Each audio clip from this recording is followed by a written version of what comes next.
પહેલાં આપણે શોપિંગ માટે પણ બહાર જતા હતા, આજે બધું જ એક ક્લિકમાં જ થઈ જાય છે.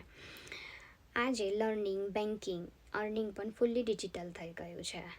પણ એક ક્વેશ્ચન છે કે શું આજે આપણે આ ચેન્જની સાથે પોતાને પણ બદલી રહ્યા છે કે ખાલી જૂની રીતોમાં જ સ્ટક થઈ ગયા છે? કારણ કે આજના સમયમાં પૈસા કરતાં પણ વધારે વેલ્યુ છે ટાઈમની. એટલે જ લોકો હાર્ડવર્કથી વધારે સ્માર્ટ વર્ક પસંદ કરે છે. હું વાત કરી રહી છું ડિજિટલ બિઝનેસ વિશે. માત્ર સેલિંગ નહીં, કોઈ પ્રેશર કે ફિક્સ્ડ રૂટીન નહીં, એક સ્માર્ટ ઓનલાઈન સિસ્ટમ જ્યાં તમે ફોનથી વર્ક કરી શકો છો. 1 થી 2 કલાક ડેલી આપીને step by step income system build કરી શકો છો.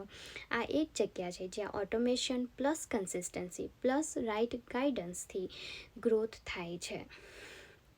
અને ખાસ વાત એ છે કે આ મોડલ તમને ફક્ત અર્નિંગ જ નહીં આપતું, તમને માઇન્ડસેટ, સ્કિલ અને ફ્યુચર રેડી થિંકિંગ પણ આપે છે. ઇમેજિન કરો, તમારું વર્ક તમારા ટાઈમ પર, તમારી ફ્રીડમ તમારા હાથમાં અને તમારું ગ્રોથ તમારા કંટ્રોલમાં. જો તમને લાગે છે કે હવે મારે પણ કંઈક ડિફરન્ટ સ્ટાર્ટ કરવું છે તો સિમ્પલી છે, મને ડીએમ કરો. ડીએમમાં ઇન્ફો લખો. હું તમને સ્ટેપ બાય સ્ટેપ સમજાવીશ કે આ ડિજિટલ જર્ની કેવી રીતે શરૂ કરી શકો છો. Your next smart move can change your whole direction.